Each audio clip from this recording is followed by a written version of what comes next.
How is everybody today? Hope you guys are doing well. I know that a lot of you are getting all your work done. I'm so proud of you guys. Please read over like all the messages before you start an assignment because sometimes your classmates have put like little hints as to why you're not able to do something. So if you read over all those comments before you start, you're probably going to have an easier time doing the assignment. Okay, so I'm going to go ahead and start chapter 3. The I survived the grizzly attacks of 1967. Okay, chapter 3. This happened a very long time ago, Pops began. I was maybe 10 years old. Mel looked at her grandfather, whose face lit up by the firelight. He had white hair, a matching mustache, and skin that was all crinkled like an old map. It was hard to imagine that he'd once been a kid like her.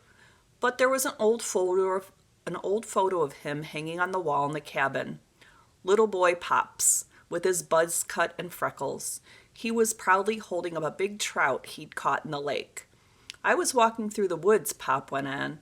Not too far from here, maybe a half mile up from the lake. I was heading back to the cabin, whistling some silly tune, swinging my lantern.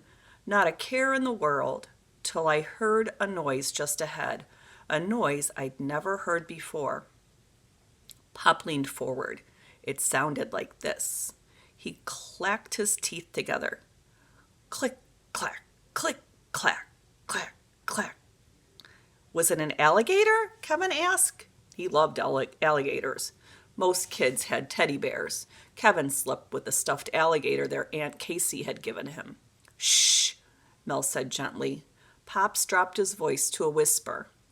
I should have stopped or at least slowed down or found a different route, but I just kept walking along like a big dummy, and suddenly, wham! Something whacked my calf. I've never felt such pain in my life, not before or since. The animal ran off. I never got a good look at it. I hobbled over to a tree stump, shined my lantern onto my leg, and I saw the strangest sight. Dozens of long black needles sticking deep into the meat of my calf. And of course, I realized what creature had attacked me. What was it? Kevin cried. Pops raised his eyebrow at Mel. She'd heard the story 100 times before. It was a porcupine, Mel said. A porcupine? Kevin repeated, frowning. He crossed his skinny arms over his t-shirt. Pops! A porcupine is not a scary animal. Who says? Pops boomed. All creatures fear the porcupine. Pops explained that porcupines had more than 30,000 quills on their bodies. The spikes protected them from enemies, bigger animals that wanted to eat them.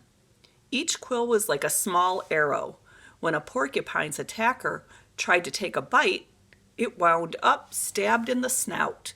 And when a porcupine got mad or felt threatened, watch out. With one whack of his tail, a porcupine could deliver dozens of quills deep into the enemy's flesh. That's what happened to Pops? My mother had to use pliers to get the quills out, Pops said, wincing. It took her about 3 hours, and I fainted once because of the pain. Kevin huffed. I hate that porcupine, Pops. Oh no, Pops said. Don't blame the porcupine. It was just protecting itself. It warned me that click, clack, click, clack was telling me, I'm here, please go away. But I was walking around like I owned the forest. I showed no respect. Showing respect in the wild, that was a big thing for Pops, and Mom too. She was always reminding Mel that the glacier really belonged to the animals. We're just guests here, she'd like to say. Both she and Pops worried that the park was getting too crowded, and some people didn't understand how to act when they were hiking or camping. It used to drive Mom crazy when people littered on the trails. Mom's temper could be fiery sometimes, just like Mel's. "Excuse me," she'd yell, handing the person their empty soda bottle or Milky Way wrapper. "I think you dropped something." "Tell another story, Pops," Kevin pleaded. "Tell about a wolverine or a wolf or a tiger or an alligator." Pops chuckled. "Enough stories for tonight," he said. He stood up slowly. His stiff knees cracked. "Remember, Aunt Casey's coming tomorrow, right after breakfast." "Yay!" Kevin said. Aunt Casey was Mom's best friend. She always joined them for a few days in Glacier. Last year, Mel would have been counting down the minutes until Aunt Casey showed up in her little red Volkswagen. But the last thing Mel needed now was another reminder of Mom, another reason to cry. Kevin slid off Mel's lap and scampered toward the cabin. "Race ya, Pops," he called. "Put out the fire, would you, Mel?" Pops asked. Then he turned and started limping after Kevin. "I'm coming for you, and I'm bringing my porcupine with me." Kevin shrieked happily. They disappeared into the darkness. A minute later, Mel heard the creak and the slam of the porch door. Mel doused the fire with water from the lake and used a shovel to pile sand on the smoldering logs. Even a small ember could drift into the woods and start a fire. There were already more than 10 wildfires burning in the northern parts of the park. So far, firefighters had kept them from spreading, but one windy night could change that, especially in August when the weather was hot and dry. Mel threw on extra sand just to be sure. When the fire was good and out, Mel stood for a few minutes leaning on the shovel. She stared up at the stars. She could see a million more here than back home in Milwaukee. That's when she noticed something strange. The total silence. The owls had stopped hooting. The night bugs weren't buzzing.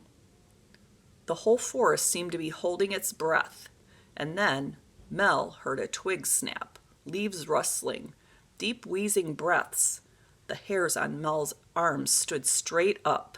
She wasn't alone. Something was here. Something big. Ooh, chapter 4.